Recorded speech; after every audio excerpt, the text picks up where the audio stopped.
Welcome to another exciting episode of the Contractor Business Builder podcast. We have the honor of welcoming Phil Risher. He is the president of Flash Consulting. How are you doing today, Phil? Good, man. Excited to be here. Thanks for having me. Likewise, I'm very excited. You've got quite the marketing agency, tons of experience. Looking forward to diving right into all that. Can you Yeah. give us a little background on yourself and how you got started in doing the marketing consulting? Yeah, for sure. So I actually came out of college and I started working at Enterprise Rent-A-Car, which is one of the largest family-owned businesses in the world, like $20 billion company. Wow. And I Mhm. went through their management trainee program. So I started as an intern and then went and I was eventually a branch manager getting paid off the bottom line of running a local service business. My branches were anywhere from 1 to 4 million in revenue. And so I learned literally how to like run a local business and get paid off the bottom line there. Then I went into corporate and I started selling in corporate sales. I sold fleet management services to home service companies that have fleets of vehicles. So that's how I got into the trades as far as learning what they do and also running a local service business. At the same time, I started a personal blog about finance and it was on WordPress. And this was before ChatGPT. I used to write 3 blogs a week, do Wow. email newsletters, social media content, and I was building this blog and I ended up getting featured in Forbes and CNBC and Yahoo Finance and all this cool stuff based off my personal finance experience. And I would go to these meetings with these $10 million home service business owners and I'd be telling them like, yeah, I was just featured in Forbes and here's how I did this and all my marketing stuff. And we just started talking about marketing. So I ended up leaving that corporate job and actually buying a school bus and make a little tiny home. And my Cool. dog and I, we traveled around the country for about 3, 4 months. And I just hiked, made content, did news interviews, emails, like basically influencer before influencer type of stuff. This was back in Yeah. like 2017. And when I came back from that trip, I didn't know if I was going to do my blog full time or what I was going to do. And one of my clients was an air duct cleaning company that was $3 million.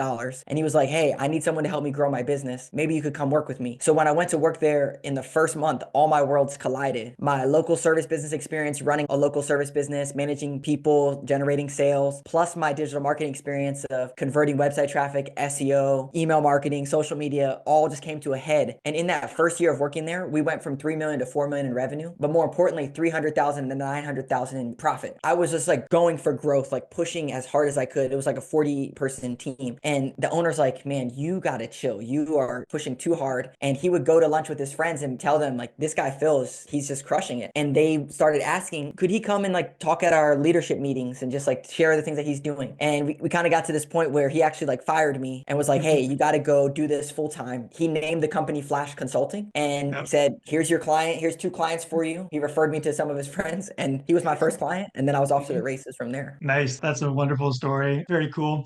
Cruising around in the bus and then, yeah, bringing everything together. World's Yeah. been a better place ever since, with your marketing expertise. So, with these years of experience now helping larger contractors, million plus 5, 10 million companies, what is the biggest mistake that home service businesses make once they hit that million? Like that's often a big push, but once they hit the million, how does things change and what mistake do you see when companies get to that size? There's several. I would say the two big ones are first, they are still paying for cookie cutter marketing. And what I mean cookie cutter is they're paying, $500 for an SEO over here. They're paying $300 for Facebook ads over here. Maybe they're working with a company that does it all, but they're not actually using their CRM data to drive decisions. They're just kind of paying for marketing stuff. And they are still trapped in the marketing seat of their business. They're still the marketing director that's trying to pull return on ad spend and see what's working and running point on everything. So when they get to a million, they have the funds to potentially hire someone fractionally, like a consulting company like mine. This is the exact issue that I had, and then plug someone in. So that's the first thing, is that they're still playing cookie cutter marketing and they don't know if it's actually working. The second thing is that they don't have a percentage based budget. So most companies 1 to 10 million are spending 3 to 10% of their revenue on marketing. And a lot of times to get to $1 million, you're kind of just like, okay, cool. I got an extra 5 grand. Like, let me throw it over here. I got referrals coming in. I got reviews, organic. You're kind of a little bit all over the place. But to go from 1 to 10 million, the hustler has to die and the leader has to be born. And one way the leader is born is you got to plug in these fractional people, whether it's a CFO, fractional marketing team, fill in the blanks. Then you have to be running your business off percentages, which is going to give you permission to scale up and down based off of the money that's allocated to those buckets. Those are the two big things that people fall into traps. There's other more tangible and tactical things that they could do, but those are the big conceptual things that are issues. Yeah, love that. I think the mindset of like switching to percentage based allocations and things like that is you're not kind of making these long shots or hoping for that silver bullet. It's sort of like, where am I going to get the best ROI? Let's say, I've got a couple $1 million contracting business. I come to you. What's my expectation as far as client journey? Where do you start? How do you help clients? What does that look like? Yeah, there's three main things for any business, but when we think about home service business in particular, there's three main things to focus on, and that is visibility, so new customers, conversions, lead management, and retargeting all your past prospects and customers. Those are the three pillars that we fill and that we audit when we're working with a client. So if we look Mhm. at visibility, which is new customers, it's like the traditional stuff, SEO, ads, social media, the basic things that most traditional digital marketing companies are going to do to bring in new customers coming in. One low-hanging fruit for most companies is building B2B partnerships. So when I was at that duct cleaning company, he had 36 Google reviews,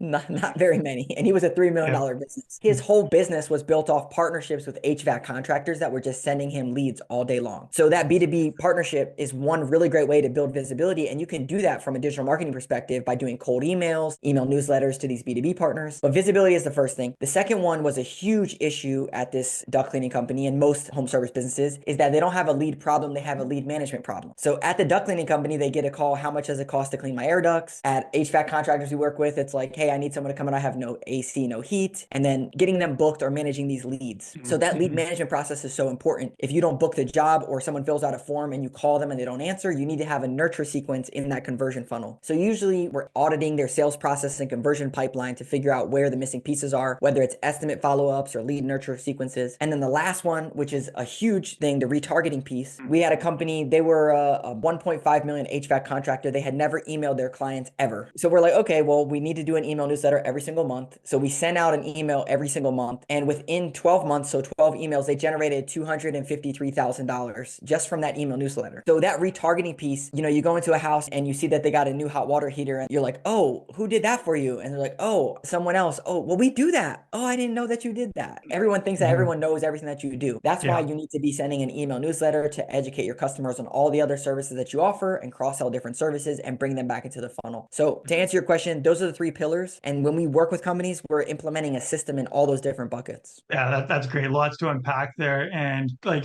so much, I think, where a lot of contractors, it's not super difficult stuff, but they're just not doing it or not sure how to tie everything together. And I think that's where a lot of agencies or marketers do fall short, is like you said, getting the leads. There's a whole lot of different strategies behind that. But if you're spending all this money or time, energy to get leads, and then not having a good nurture process, good email follow-ups, good sales process, throwing money away, throwing leads away, and being ineffective. So you really need both to get those leads and new people into your business. This is actually the exact issue that I had. So when I was director of business development, so I'm responsible for growing the business, and we were working with digital marketing companies, like the normal ones that you would Yeah. hear their names. And I would get on calls with them and they would say, "Here, you got this many leads." And I'm like, "Who are these leads? Like, who are these? How do I know these are the right leads? How do Mhm. I know my return on ad spend in my CRM?" And it's just like all this jargon and fluff just to get to the next monthly Mhm. meeting when there's nothing that's solved. So Yeah. what I started doing was building all of these things inside of that business. And Mhm. when I started the company, I could have called it Flash Digital, but really the issue is that home service businesses need a consultant that can bridge the gap between digital marketing and home service. And even more specific, they need someone that can use their CRM data to make decisions. And that's where they have the missing piece, because it's usually on the business owner to try to do all this stuff and figure it all out, which is Yeah. why my company exists, is to fill that gap. Wonderful. And if you're listening as your contractor, if you don't have an email newsletter, go get one like Yeah. today. A lot of my clients too, like, like you said, they've really never sent out an email campaign to their clients. And it's just like, it's such an easy way. It doesn't really cost you anything except, a little time to set things up and write an email. Nowadays with ChatGPT, it's easier than ever. So this whole like nurture sales process, that obviously like involves a CRM system to kind of, the software side of things anyways, to keep track of stuff. And like you said, see your statistics and things like that. Can you talk to the tech side of things, of how that gets set up, or what contractors should be looking for to make their lives easier with all this, leads and stuff flowing through? Yeah, so here's how we started this conversation when I was there was, Yeah. hey, we're getting 40 leads a day. Who are these leads? How many are we booking? What's going on? Basically, all of the leads would go into their Outlook, and then they had a folder that said leads, and then they would print out the leads and put them on their desk. And then when they called them, they check on the paper, and then they just have a stack of papers. And then the goal was that the next day they're going to call all these people again, but the stack just kept getting higher and higher, and there was nothing. So low tech, you could do that if you don't have that high of a volume process, right? Let's say you're Yeah. getting a couple leads a day or a couple leads a week. Okay, just do that. Use a tool like HubSpot Spot or something that's free and you can easily keep track, or Google Sheets, and you can easily keep track of your leads and just like come up with a system. If you are trying to automate things and you have a high volume and you want things that's actually running, there's a bunch of different tools out there that you can use. For example, like when someone fills out a form, you want to send them a text and an email right away. That way, when you call them and they don't answer, you have this text automation sequence that's happening. There's tools out there like Hatch, Go High Level, which we white label Go High Level into automation sequence. But there's a bunch of other ones, Keep, MailChimp, Twilio. They all have different Yeah. things. Zapier, you can build it, finagle it together. The most important thing I would say is there's two parts. Some people are like, oh, well, I'm just going to jerry rig this thing together myself and figure it out,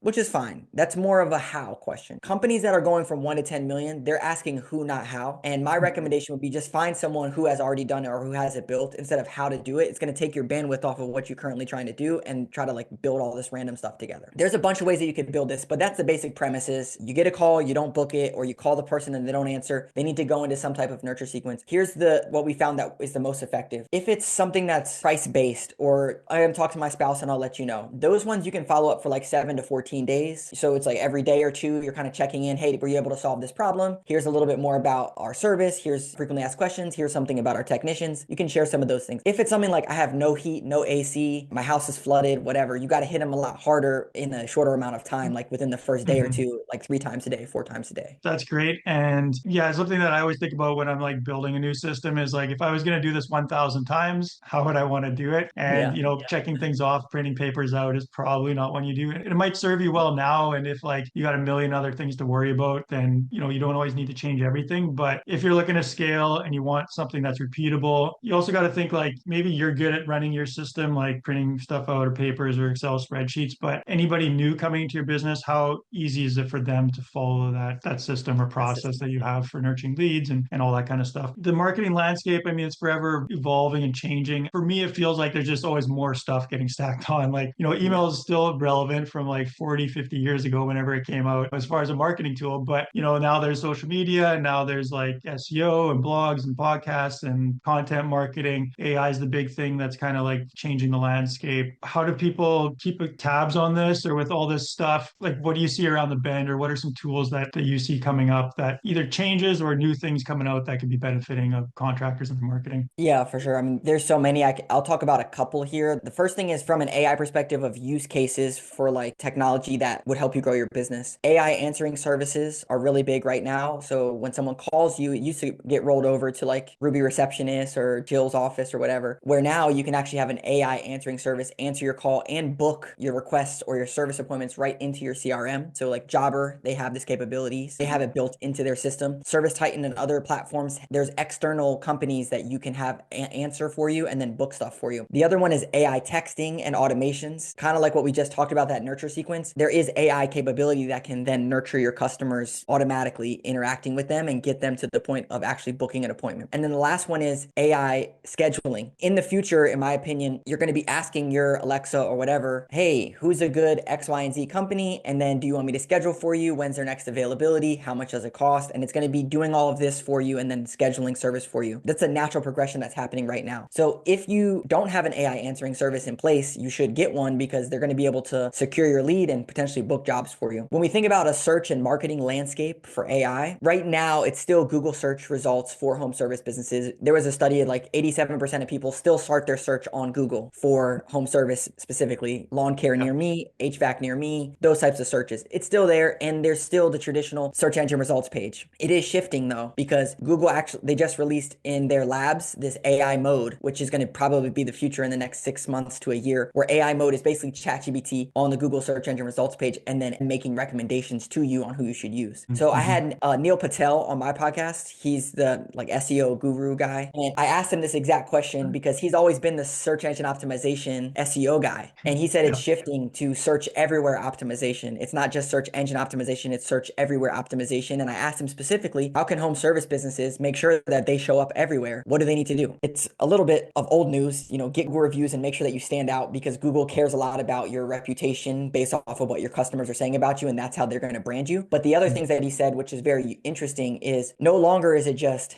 create great content on your website and then Google's going to rank you in a certain place. They are putting a very big premium on brand. And what brand is being everywhere. So before I used to not be much of a social media guy. I used to be like, great, go search engine results page, and then people are going to go to your website. Now Google is recognizing, oh, this person's on this platform, this platform, this platform, this platform, and they're creating content, and people are recognizing them as this type of service. And then it's feeding it back in and saying, oh, this is the company that you want for this because they talk about this everywhere. It's shifting a lot. What can home service business owners do to take action on that? Is you don't want to be on just one platform. Just like, if you're just only on Facebook and Facebook pulls their algorithm and changes it, you're gone. Google, it's not there yet, but in the next 2, 3, 4 years, it could all be shifting. So what I would recommend is coming up with some type of a game plan on creating content for your business. And I'm going to lead into that next about AI, but creating content for your business. And here's how I would recommend doing it using AI. This is a little bit of a longer answer. Most home service businesses are going to be recording their calls using tracking numbers and hopefully recording their sales calls if they can. And what we do as a company is we take their call transcripts from their actual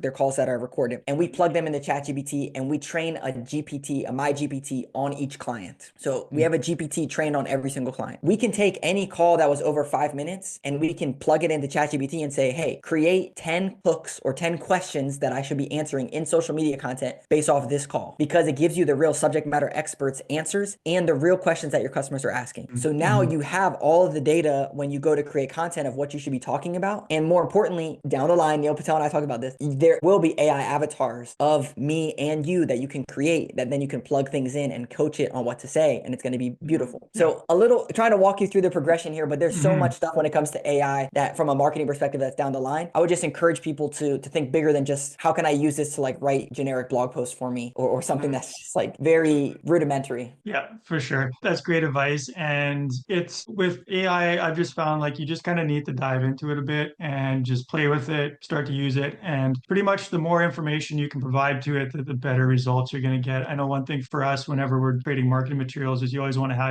some sort of a document or outline, like you said, of like conversations that have happened or an ideal client avatar, so that your content and is always like based off your brand, or can you put your mission statements and stuff in there so that everything's kind of resonating on the same page. I can share one other really Yeah. good way to use this that we've seen. So I mentioned about recording your sales calls, and there's a bunch of tools out there that you can do this, but worst case, just like turn on voice memo on your phone and then just let it run during your sales call for home service businesses. And then what you do is on ChatGPT, you can create a my GPT. It's, included in our thing. And you take your SOP or process for creating a proposal or job costing, whatever that sounds like, and you train it on exactly how you come up with this pricing, how you write these proposals, everything that's there. Then you take your recording from your phone and you get the transcript from it. You can just go to Google and type in video or recording the transcript, and you'll get the transcript. Then you take that transcript and plug it into this GPT, and it's going to do all the math and figure it all out for you and give you like the actual proposal, the pricing, everything outlined based off of whatever you train this thing on. And it will allow you then to train someone else, just plug it into this thing, take your calls and plug it into this thing. It's going to give you all the stuff. So very unique way to use the AI in your day to day to speed up a lot of these processes on the back end. Yeah, it's pretty incredible, and it just keeps getting better, right? So even if it's not perfect now, it's just going to continue. And the last year is really showing how much change is going to happen there. You talked about brand and like being visible everywhere. How important is like that branding conversation with contractors if they're looking to scale and grow? How important is it to like really nail down their brand in the marketing, or is it more just about getting their content out? Can you give us some insight on that? Yeah, I would say this is something traditionally we're more focused on lead gen marketing, where there's two different types, like lead gen and then brand. And brand is very hard to equate to any type of return on ad spend or ROI, because you can't really correlate growth to brand directly. There's some soft ways to do that. So we've always been more of like, do these very tactical things, like send out this email, call these people, do these texts, nurture these leads, and then you're going to get more leads and convert them. And it's very easy to quantify that data. So for us, we're definitely more on the lead gen side. From a branding perspective, though, what we know is on Google, you can see the direct searches that you're getting. And direct search is people that are searching for you by name and they're going right to your website. They're bypassing the organic HVAC service near me. So if you are doing any type of a branding, you have billboards, you have radio ads or whatever, a very easy way to track if your branding is actually working is to see where did you start with direct searches and where are you at now with direct searches, and how is that increasing specifically when it comes to your name. Okay, cool. Can you give us like a story of one of your clients that you've worked with, success story, kind of where they started, what you guys implemented, how you helped help them and where they are at now? Yeah, we have a company. They were at 1.5 million HVAC contractor, the one that I mentioned before. They, in 12 months, they went to 3 million. So they doubled their revenue in 12 months. I'll kind of walk through visibility, conversions, retargeting. So in the visibility side, they were spending money on Google Ads. They didn't know what was working. So they're just, throwing $5,000 a month saying, I hope that this is generating leads. And we realized, oh, wait, you're in a very competitive market and you're spending $5,000 and you're only generating $12,000. So maybe there's another channel that we could spend some money on and make a lot more money. And it was actually Yelp, which people hate Yelp, but they were spending Yeah. $1,000 on Yelp and they were generating $3,000 or $4,000. And we're like, okay, well, let's see. This seems like it might work. We ended up going to, I think it was like $7,000 or $8,000 a month. That would Mhm. generate $80,000 per month for them Wow. just on Mhm. Yelp in particular. So I think for them, it was about dialing in, like, what are you spending money on? What's actually working? What's not? So getting very clear on the return on ad spend data. Then inside their conversion funnel, they were converting pretty good. They were at 46% conversion. We set up a 21-day nurture sequence on all their estimates because they're an HVAC. So they would go out, their technicians would provide estimates to homeowners, and then they weren't very good at rehashing or following up on their estimates. So we set up this 21-day nurture sequence and it took them from 46% to 58% close. And so Mhm. we got a really nice lift there from a revenue perspective. And then on the other side, we sent out email newsletters and then text marketing. And overall, in the first year, they went from 1.5 to 3 million in 12 months, which there's other things in there that we fine tuned, but that's the basic premise of how we did it. No, that's Yeah. awesome. Great to hear that. And yeah, quite the growth. And it sounds like they already had a good conversion ratio and things like that. Talking with other contractors, I know some of the times it comes up that they're worried with putting out a bunch of ad spend that the lead quality is going to be a lot less, or they're like kind of what you mentioned before, like Yeah. you got 40 leads, but who are they or what are they or where's the money, projects from those leads? How do you improve lead quality or ensure lead quality at least is the right type of people are connecting with company? Yeah, and this is the part that AI, maybe eventually it'll get there, but it's a very manual process and it's something that's near and dear to my heart because I felt this exact issue. So we literally go by and do return on ad spend data. We have some automations built out with some CRMs, but it's a very manual process. Every single month, we literally take all the leads and then we go into their CRM and see what happened with all these leads. And Mhm. if it's bad, we literally listen to the calls. Like we'll go through and listen to calls and say, what's going on with this? What's Yeah. going on with this? Where did these leads come from? And then we go Mhm. back to those campaigns and see, okay, is it just very competitive here? Was this a fluke? Do we need to change these campaigns? Do we need to optimize them? What's going on? Is it truly a lead issue or is it a sales issue? We had Yeah. this company, they're an electrical contractor. We just started working with them about 2 to 3 months ago. No data. They're spending $8,000 a month, 4,000 on Google local service ads, 4,000 on Google search ads. He was getting a ton of leads and we're like, dude, you're not closing these leads. Let's go through and audit them. Of course, 80% of them were like bangers, like perfect leads, but his sales Yeah. process was broken.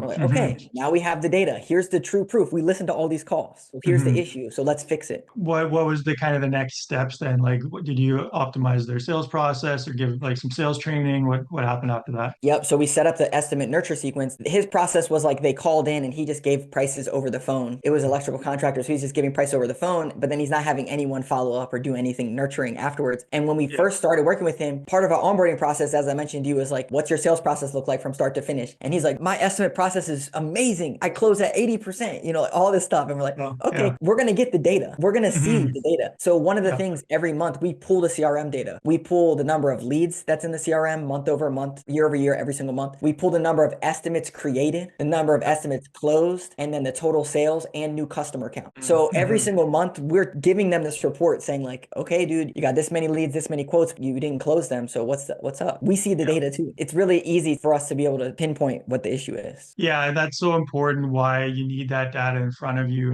and to be tracking it because it's very easy to just kind of like have this mental frame in your head like, yeah, I closed around, half the people or like those, you just kind of like downplay the leads that maybe weren't a great fit or you didn't have time to get to. And once you have the data there, it's like, oh, okay, this is actually, what's happening. And then you can make decisions and improve. And you mentioned also that feedback loop of being able to go back and like of the ones that didn't go through, what commonalities were there, what, where are there holes in the system or whatever that we can plug and just, boost up the numbers and stuff like that. So very cool. For audience out there listening, what's the best way for them to get in touch with Flash Consulting or yourself and learn more about what you guys do? Yeah, so if you're a home service business owner doing between 1 and 10 million, that's our bread and butter. So you can go to Flash Consulting, PHLASH consulting.com and just click discuss your business. You can set up a time to talk with us. We do these free marketing audits where we go through all your stuff and see if we can help you. If you're not and you just like, content like this, we have a great Yeah. YouTube channel, Flash Hmm. Consulting, YouTube. And Yeah. then I usually hang out on LinkedIn. So Phil Risher is my name at LinkedIn. You can hit me up there. Awesome. We'll put some links in the description, whether you're watching or listening to this, wherever you are. We'll put some links to your channel and the website. Any final words of wisdom or last, topic you wanted to touch on, Phil? I would just say when it comes to marketing, there's a lot of voodoo and frustration when it comes to the home service space. And I've been in your shoes and I felt it as well, which is literally why I made this company. So it might be refreshing to hear me say a lot of these things, but I'm happy to hop on a call and just like walk you through like what this might look like for your business. I'm all about giving the recipe, selling the cooking. So Yeah. if it's not the right fit or you don't want to work with us, it's all good, but it's always just good to like see what you're doing and see what else is out there. Awesome. Thanks so much for coming on here, Phil. It's been a blast. Yeah, man. Sounds great.